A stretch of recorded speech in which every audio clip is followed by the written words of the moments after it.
Estava manobrando o carro e de repente ele abriu o vidro e começou a falar palavras dessa ordem. PT lixo, Lula ladrão, Bolsonaro. Enfim, nesse aspecto foi quando o Marcelo foi conversar com ele, falando para ele sair, porque ali era uma festa particular, que só tinha família.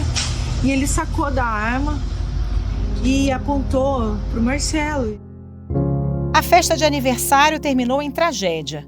Segundo o relato da viúva de Marcelo Arruda, Pamela Suelen Silva, que também é confirmado por todo mundo que viu a cena, José da Rocha Guaranho só indicou uma razão para chegar ao ponto de matar o petista, que comemorava 50 anos de idade. Aquela rivalidade das extremistas, que existe. O assassinato do tesoureiro do PT em Foz do Iguaçu foi o episódio mais grave após dias marcados pela violência na campanha eleitoral que oficialmente ainda nem começou. Em 15 de junho, um homem despejou de um drone uma substância química sobre o público que acompanhava um ato de Lula e Alexandre Calil na cidade mineira de Uberlândia. Na última quinta-feira, outro homem explodiu um artefato com fezes sobre o público petista reunido no centro do Rio. Mesmo assim, na opinião do vice-presidente Hamilton Mourão, tá tudo bem. E a morte de Arruda só faz parte do cotidiano de violência no Brasil. Não é preocupante, não queira fazer exploração política disso aí. Isso aí, vou repetir o que eu estou dizendo. E nós vamos fechar esse caixão. Tá? Vou repetir o que eu estou falando. Para mim, é um evento desses lamentáveis que ocorre todo final de semana nas nossas cidades, de gente que briga, não é? E termina indo por o caminho de um matar o outro. Lula também foi criticado depois que agradeceu no sábado ao militante que, em 2018, agrediu um empresário bolsonarista que teve traumatismo craniano ao protestar em frente à sede do Instituto do Ex-Presidente em São Paulo. E coube ao presidente do Congresso, Rodrigo Pacheco, na segunda-feira, fazer um apelo aos principais líderes políticos do Brasil que polarizam a disputa presidencial. As pessoas estão se matando umas às outras por motivo ideológico, motivo político. Isso é inaceitável e isso nos faz ter uma reflexão muito importante da responsabilidade de todos nós, da responsabilidade dos líderes políticos, especialmente daqueles que disputam a eleição e que têm debaixo de si uma grande militância política, uma aceitação e adeptos no Brasil todo, e me refiro ao presidente Bolsonaro, ao presidente Lula, a responsabilidade desses líderes políticos de provocar um pouco de paz no país. Afinal, de que forma o discurso de ódio abastece a violência na campanha? Como o radicalismo tem mudado o perfil dos crimes violentos no período eleitoral? E qual é o papel dos líderes políticos para evitar a repetição de tragédias? Esses são os temas do Ao Ponto desta terça-feira. Eu sou o Roberto Maltic, estou com a Carolina Moran e nesse episódio conversamos com o professor Felipe Borba, coordenador de pós-graduação de Ciências Políticas da Unirio e editor do Observatório da Violência Política e Eleitoral ligado à instituição. Fique com a gente.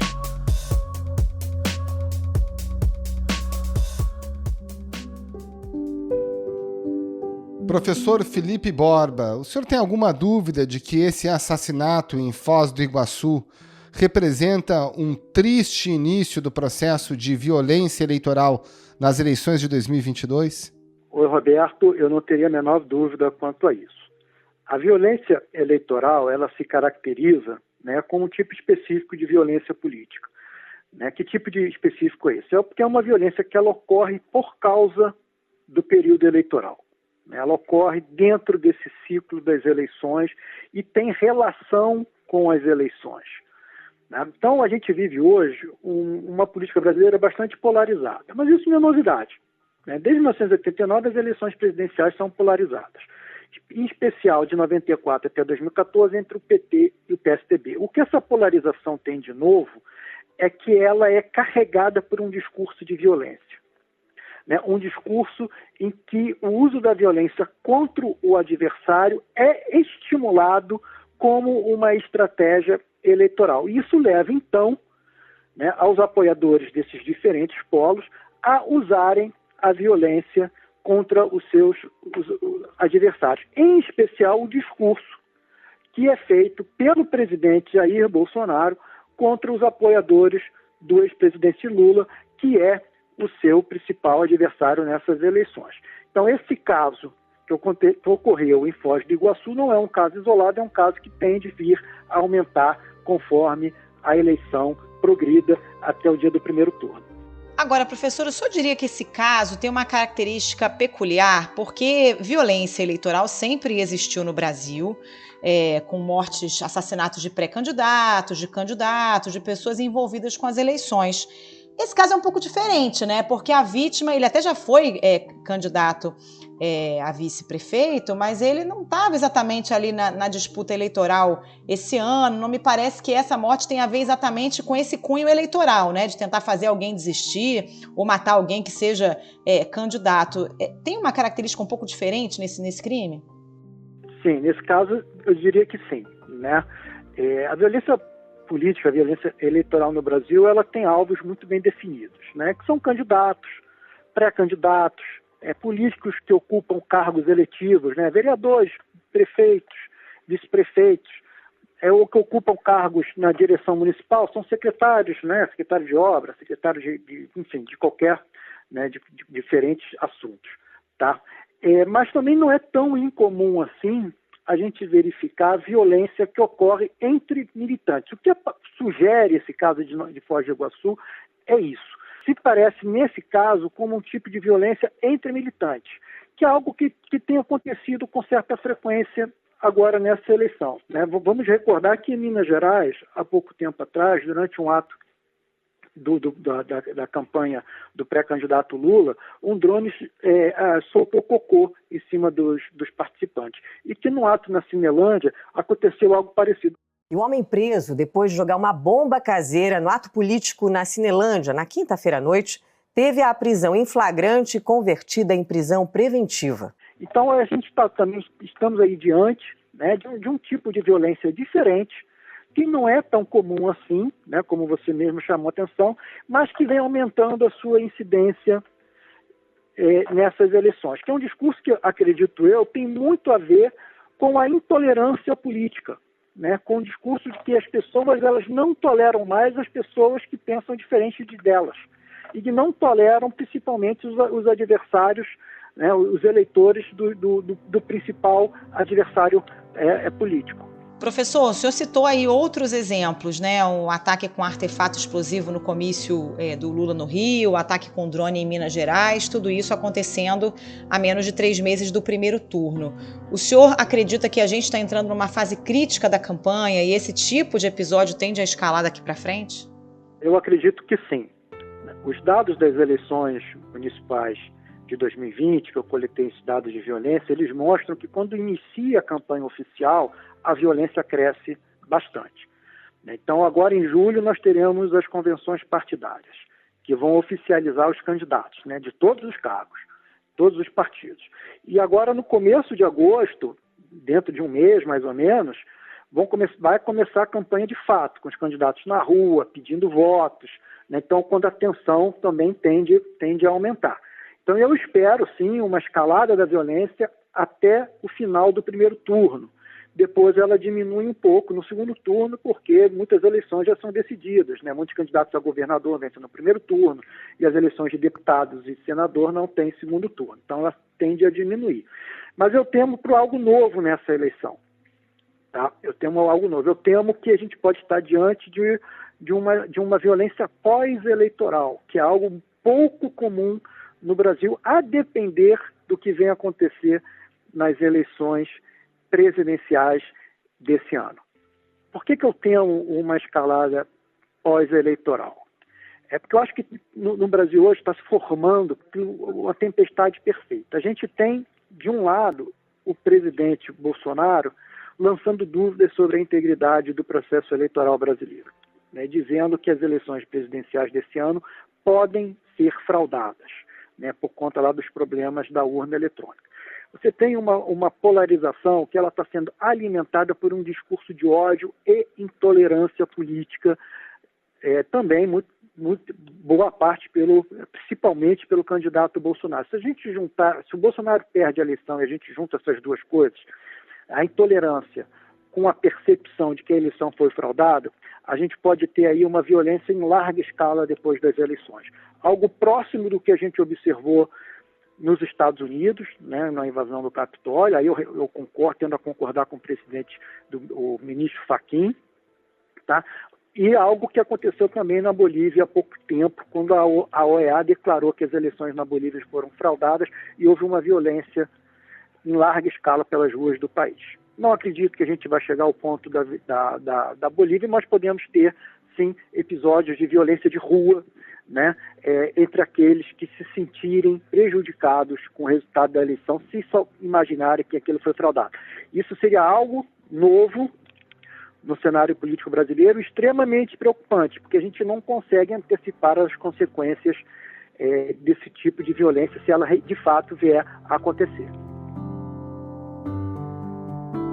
Testemunhas ouvidas, o atirador, identificado como Jorge, desceu do carro e aos gritos dizia: "Aqui é Bolsonaro", que 20 minutos depois ele voltou ao local com uma arma em mãos, que a esposa de Marcelo, Pamela, se identificou como policial civil, que Marcelo sacou sua arma de fogo e também se identificou como guarda municipal, e que Jorge ignorou isso e efetuou os 2 primeiros disparos. Dá para se supor que o objetivo desse tipo de violência é intimidar quem faz propaganda para o adversário, é fazer com que as pessoas não saiam à rua para dizer o nome do adversário desse político que o agressor, no caso, defende? Olha, eu não sei se esse é o motivo, mas eu tendo a concordar que essa vai ser a consequência, tá? O que leva uma pessoa a invadir o aniversário de uma outra para ameaçar, porque essa pessoa está comemorando o aniversário com um tema do partido adversário, eu não sei muito o que se passa na cabeça dessa pessoa. Mas eu tenho certeza, né? Eu tenho assim, uma convicção muito forte de que esses atos acontecendo, a consequência disso vai ser, né, talvez, né, as pessoas com medo de exibir ou vestir a camisa do seu candidato para favorito, né, de fazer campanha do seu candidato, usar um broche, colocar um adesivo no carro, com medo de que o seu carro seja vítima de algum tipo de vandalismo, né? Então, acho que a consequência a curto prazo, né, desse tipo de violência contra militantes políticos é isso, é que as pessoas acabem, né, se escondendo com medo de sofrer algum tipo de violência física contra si próprio. Professor, nesse caso específico, o próprio presidente Jair Bolsonaro disse que dispensava o apoio desse tipo de militante. Agora, se a gente recordar da disputa de 2018, ele mesmo fomentou a violência em diversas situações. Vamos fuzilar a petralhada aqui do Acre! Em que medida que o papel do líder é importante, seja para que ocorra esse tipo de tragédia ou para evitar esse tipo de acontecimento? Não, eu acredito que as lideranças políticas têm extrema responsabilidade e influência sobre isso. Tá? E eu senti falta de um posicionamento mais firme do presidente Bolsonaro sobre o que ocorreu em Foz do Iguaçu. Né? Ele fez um Twitter, mas sempre tentando relativizar o que aconteceu. Tá? Então, acredito que sim, que as lideranças políticas, né, elas precisam baixar a fervura do debate, né, para que isso não venha a ocorrer. Né? É uma coisa que a gente aprende de criança, de que o exemplo vem de cima. Né? E eu acho que nesse caso da política brasileira, ou a liderança máxima desse país baixa a temperatura, ou as consequências podem ser realmente imprevisíveis.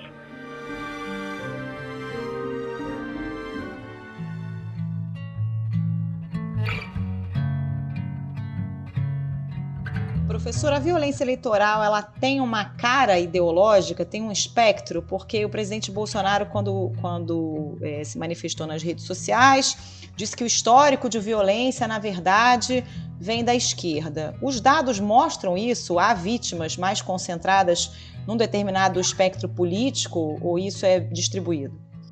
Não, ela é um pouco mais concentrada, sim, nos partidos de centro-direita e de direita. Tá, mas por um motivo muito simples. Isso os autores da violência, por outro lado, não são políticos de esquerda, vamos assim dizer, né? Porque as vítimas são de direita, os autores então seriam de esquerda. Não é isso. Ela se dá numa briga principalmente entre próprios atores de direita. O que acontece? A violência política eleitoral no Brasil, ela é muito concentrada nos nos pequenos municípios. Tá? Os municípios com pequeno a médio porte. Tá? Então, os municípios onde há uma maior incidência dos políticos de direita. Então, logicamente, eles passam a ser as maiores vítimas. A violência nos grandes centros urbanos ela é um pouco mais rara. Nos municípios, nos grandes municípios, nas grandes capitais, ela é um pouco mais rara.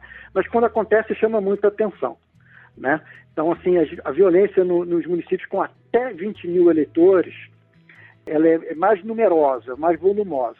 E são nesses municípios em que os partidos de centro-direita e de direita têm uma predominância política. Logo, eles passam a ser as maiores vítimas da violência. O que tem acontecido agora, nesses últimos dias, é uma violência ali muito, muito contra os candidatos, contra o Lula, né, e seus apoiadores. Né? Mais uma vez aqui, lembrando, né, o que aconteceu em Minas, aqui na Cinelândia do Rio de Janeiro, né, e agora, nesse caso, de Foz do Iguaçu.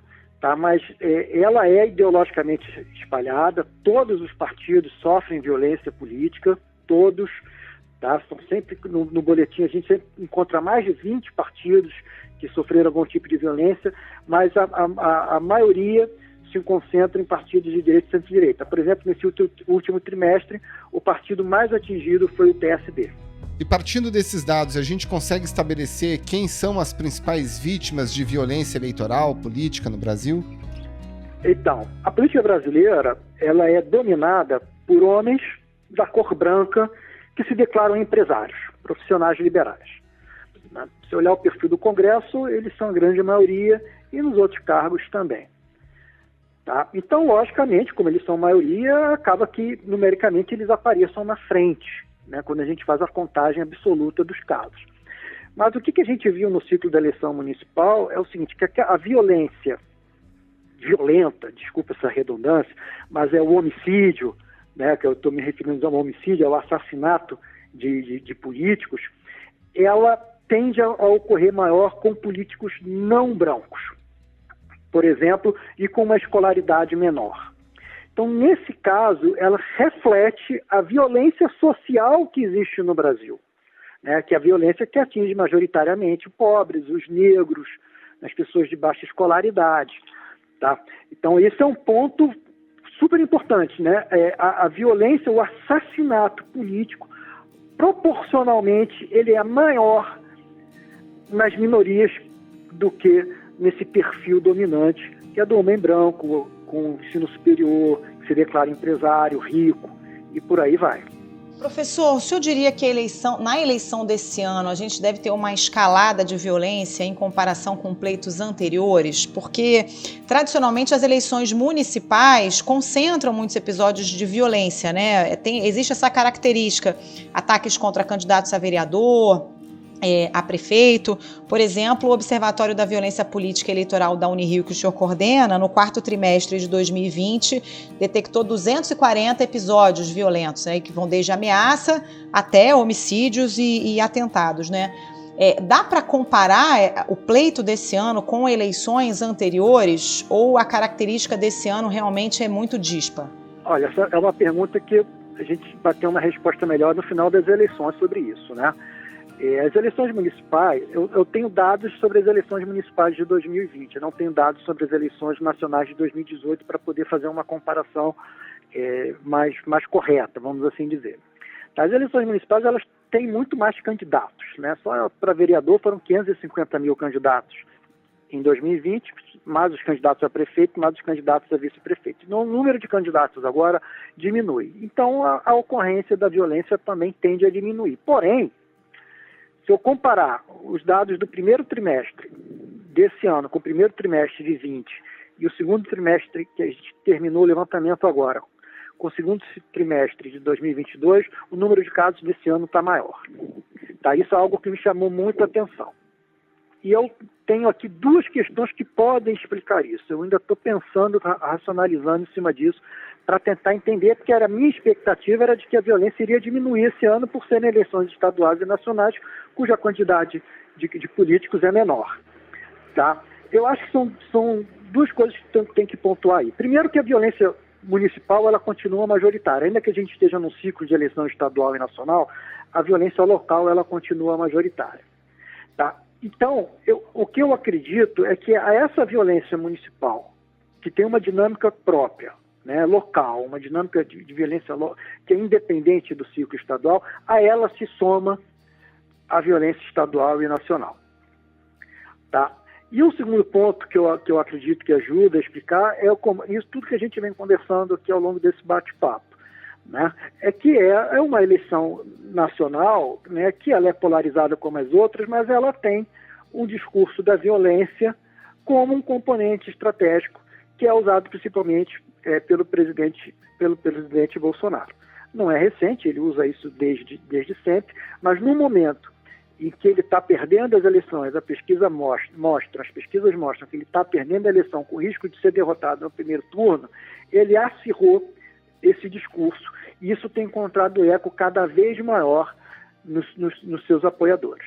Então, eu acho que é uma eleição atípica, né, por ter um discurso da violência muito permanente, e é uma eleição em que a gente soma a violência local com a violência própria dessas eleições para deputados e governadores e tudo mais.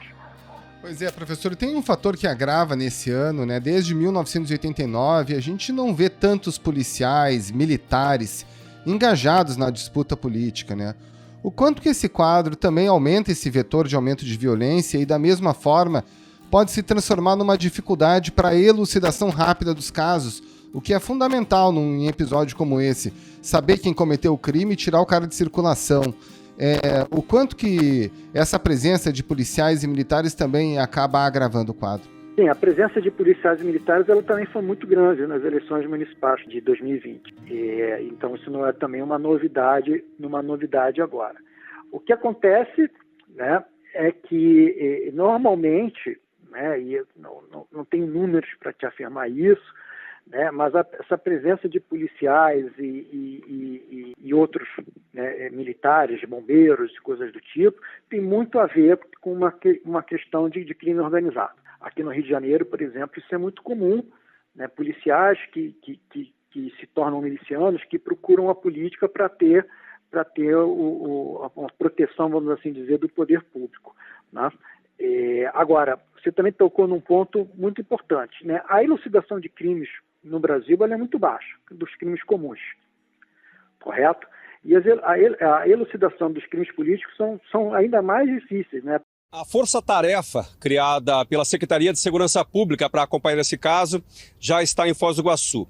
É uma equipe formada por policiais civis com apoio do Ministério Público e esse grupo vai ser comandado pela delegada Camila Seconello. Até hoje, por exemplo, a gente não sabe, né, quem matou ou quem mandou matar a Marielle, que foi um caso que teve grande repercussão nacional. Aconteceu em 2018, nós estamos em 22, são 4 anos e a gente não tem respostas para esse crime. Imagine os crimes que acontecem nos pequenos municípios do Brasil que têm uma visibilidade muito menor. Então, assim, o fato é que nós não temos, uma coisa que eu defendo, é que nós tivéssemos uma delegacia especializada em crimes políticos. Como nós temos delegacias especializadas de sequestro, de furto de cargas, né, de homicídios e de tantos mais, a gente deveria ter uma polícia especializada na elucidação de crimes políticos. Aí sim eu acredito que a investigação dos crimes seriam mais rápidas, a identificação dos criminosos seria mais precisa e com isso a gente poderia aí sim começar a pensar em cenários de diminuição dessa violência contra lideranças políticas no Brasil. Professor, a gente tem visto um debate muito grande nos últimos dias sobre o reforço da segurança dos candidatos, né? Então a própria Polícia Federal foi acionada de maneira antecipada esse ano para fazer a proteção, reforço de segurança. Infelizmente, a gente vai estar numa disputa eleitoral esse ano na qual os candidatos estão com um risco mais alto em relação às anteriores, por conta disso tudo que a gente está conversando aqui? Acredito que sim, né? Eu acredito que está havendo uma precaução, né, do que pode vir a ocorrer. Né? Acho que, falando numa linguagem mais popular, os candidatos não estão querendo pagar para ver. Né? Então, assim, eu vi que a campanha a Polícia Federal está antecipando, né, a proteção aos candidatos, né? Todos os candidatos contam com uma proteção durante o período de campanha e estão antecipando para agora.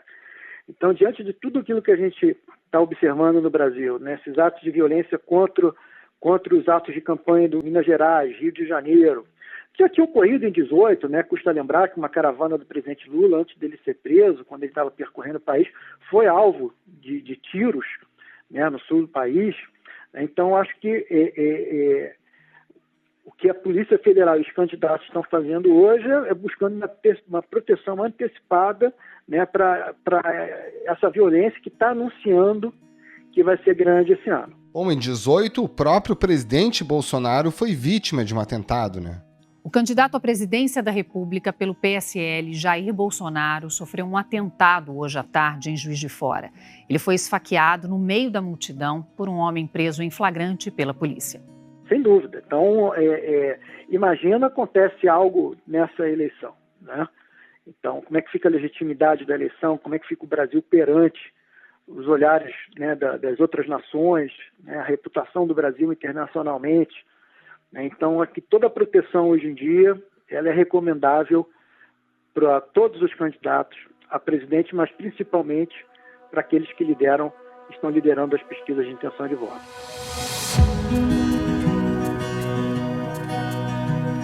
Professor Felipe Borba, muito obrigada pela participação. Bom trabalho para o senhor. Muito obrigado. Grande abraço. Nada, eu que agradeço.